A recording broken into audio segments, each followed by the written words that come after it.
दर्शकों, जैसा कि हम सभी जानते हैं कि गरुड़ पुराण में मनुष्य के जन्म और मृत्यु के रहस्य के बारे में बताया गया है। गरुड़ पुराण में बताया गया है कि मृत्यु ही काल यानी कि समय है, और जब मृत्यु का समय निकट आता है तो जीवात्मा से प्राण और देह का वियोग हो जाता है। हर एक मनुष्य के जन्म और मृत्यु का समय निश्चित होता है, जिसे पूरा करने के बाद ही मनुष्य को मोक्ष की प्राप्ति होती है और वह पुनः दूसरे शरीर को धारण करता है। परंतु अब यहाँ ये सवाल उठता है कि जब किसी मनुष्य की अकाल मृत्यु हो जाती है तो उस जीवात्मा का क्या होता है और अकाल मृत्यु किसे कहा जाता है। आज के इस एपिसोड में हम ऐसे ही कुछ सवालों का जवाब आपको बताने जा रहे हैं। नमस्कार दर्शकों, द डिवाइन टेल्स पर आपका स्वागत है। दोस्तों, गरुड़ पुराण में बताया गया है कि मनुष्य के जीवन का 7 चक्र निश्चित है, और यदि कोई मनुष्य इस चक्र को पूरा नहीं करता है, अर्थात जो अकाल मृत्यु को प्राप्त हो जाता है, उसे मृत्यु के बाद भी कई प्रकार के कष्ट भोगने पड़ते हैं। परंतु सबसे पहले ये जानना आवश्यक है कि अकाल मृत्यु क्या होती है, अर्थात किस तरह की मृत्यु को गरुड़ पुराण में अकाल मृत्यु की श्रेणी में रखा गया है।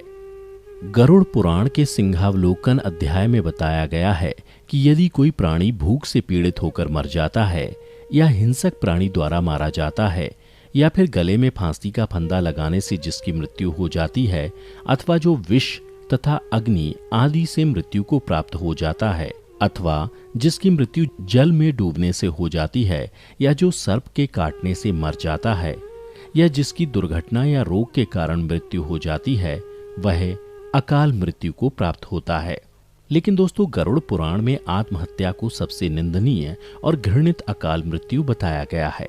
इतना ही नहीं, भगवान विष्णु ने आत्महत्या को परमात्मा के अपमान करने के समान बताया है। साथ ही गरुड़ पुराण में विष्णु ने बताया है कि जिस मनुष्य अथवा प्राणी की मृत्यु प्राकृतिक होती है, वह 3, 10, 13 अथवा 40 दिन के अंदर दूसरा शरीर धारण कर लेती है।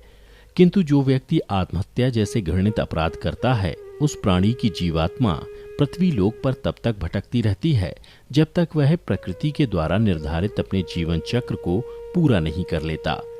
ऐसी जीवात्मा को ना तो स्वर्गलोक की प्राप्ति होती है और ना ही नरक लोक की। जीवात्मा की इस अवस्था को अगति कहा जाता है। इसलिए गरुड़ पुराण में बताया गया है कि आत्महत्या करने वाली आत्मा अकाल मृत्यु को प्राप्त होने वाले सभी आत्माओं में सबसे कष्टदायी अवस्था में पहुंच जाती है, और अकाल मृत्यु को प्राप्त करने वाली आत्मा अपनी तमाम इच्छाओं यानी भूख, प्यास, संभोग, सुख, राग, क्रोध, दोष, लोभ, वासना आदि की पूर्ति के लिए अंधकार में तब तक भटकती रहती है जब तक कि उसका परमात्मा द्वारा निर्धारित जीवन चक्र पूरा नहीं हो जाता। परंतु अब यहाँ ये सवाल उठता है कि किसी भी प्राणी की अकाल मृत्यु क्यों होती है। तो दोस्तों, मैं आपको बता दूं कि इसका भी वर्णन गरुड़ पुराण में किया गया है, जिसके अनुसार जब विधाता द्वारा निश्चित की गई मृत्यु प्राणी के पास आती है तो शीघ्र ही उसे लेकर मृत्यु लोक से चली जाती है। प्राचीन काल से ही वेद का यह कथन है कि मनुष्य 100 वर्ष तक जीवित रहता है, किंतु जो व्यक्ति निंदित कर्म करता है वह शीघ्र ही विनष्ट हो जाता है। जो वेदों का ज्ञान ना होने के कारण वंश परंपरा के सदाचार का पालन नहीं करता है, जो आलस्य वश कर्म का परित्याग कर देता है, जो सदैव त्याज्य कर्म को सम्मान देता है, जो जिस किसी घर में भोजन कर लेता है और जो पर स्त्री में अनुरक्त रहता है, इसी प्रकार के अन्य महादोषों से मनुष्य की आयु क्षीण हो जाती है। श्रद्धाहीन, अपवित्र, नास्तिक, मंगल का परित्याग करने वाले, परद्रोही, असत्यवादी ब्राह्मण की मृत्यु अकाल में ही यमलोक ले जाती है। प्रजा की रक्षा न करने वाला, धर्माचरण से हीन, क्रूर, व्यसनी, मूर्ख, वेदानुशासन से पृथक और प्रजा पीड़क क्षत्रिय यम का शासन प्राप्त होता है। ऐसे दोषी ब्राह्मण एवं क्षत्रिय मृत्यु के वशीभूत हो जाते हैं और यम यातना को प्राप्त करते हैं। जो अपने कर्मों का परित्याग तथा जितने मुख्य आचरण हैं उनका परित्याग करता है और दूसरे के कर्म में निरत रहता है, वह निश्चित ही अकाल मृत्यु को प्राप्त करता है। और जो शूद्र द्विज सेवा के बिना अन्य कर्म करता है, वह भी निश्चित समय से पहले यमलोक जाता है। तो ये हो गई अकाल मृत्यु और उससे मिलने वाले कष्टों की बात। चलिए अब जानते हैं कि अकाल मृत्यु के बाद कौन सी आत्मा किस योनि में भटकती रहती है। गरुड़ पुराण में बताया गया है कि जो पुरुष अकाल मृत्यु को प्राप्त करता है तो वह भूत, प्रेत, पिशाच, कुष्मांडा, ब्रह्मराक्षस, बेताल या क्षेत्रपाल योनि में भटकता रहता है। जबकि कोई स्त्री अकाल मृत्यु को प्राप्त होती है तो वह भी इसी तरह की योनि में भटकती रहती है, लेकिन उसे अलग अलग नामों से जाना जाता है। जैसे कि यदि कोई नवयुवती स्त्री या प्रसूता अकाल मृत्यु को प्राप्त होती है तो वह चुड़ैल बन जाती है। वहीं जब किसी कुंवारी कन्या की अकाल मृत्यु हो जाती है तो उसे देवी योनि में भटकना पड़ता है। इन सब के अलावा गरुड़ पुराण में अकाल मृत्यु के कारणों से मृत आत्मा की शांति हेतु कई तरह के उपाय बताए गए हैं। गरुड़ पुराण में बताया गया है कि अकाल मृत्यु को प्राप्त करने वाली आत्मा हेतु उनके परिवारजनों को नदी या तालाब में तर्पण करना चाहिए। साथ ही मृत आत्मा की इच्छा की पूर्ति के लिए पिंडदान अथवा सत्कर्म जैसे दान पुण्य अथवा गीता का पाठ करवाना चाहिए।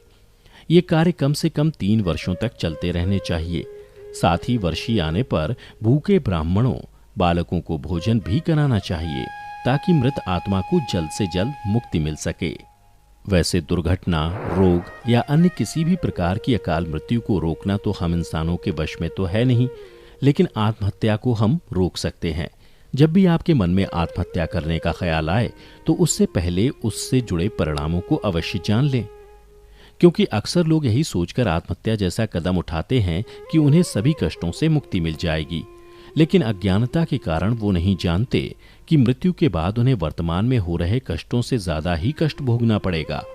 तो दोस्तों, उम्मीद करता हूं कि आपको हमारी ये वीडियो पसंद आई होगी। अगर पसंद आई हो तो इसे खुद तक सीमित ना रखें, बल्कि दूसरे लोगों के साथ भी शेयर करें ताकि उन्हें भी ये जानकारी मिल सके कि हमारा जीवन कितना मूल्यवान है और हम जिन कष्टों से दूर होने के लिए आत्महत्या जैसा कदम उठाने के बारे में सोचते हैं वह हमें कष्टों से दूर नहीं करता, बल्कि और कष्टों की दलदल में धकेल देता है। साथ ही ऐसी ही धार्मिक कथाओं को जानने के लिए अभी हमारे चैनल को सब्सक्राइब कर लें। और हाँ, अगर आप ये वीडियो हमारे फेसबुक पेज पर देख रहे हैं तो हमारे फेसबुक पेज को भी लाइक करें। फिलहाल आज की वीडियो में इतना ही। अब हमें दें इजाजत और वीडियो को अंत तक देखते रहने के लिए आपका बहुत बहुत शुक्रिया।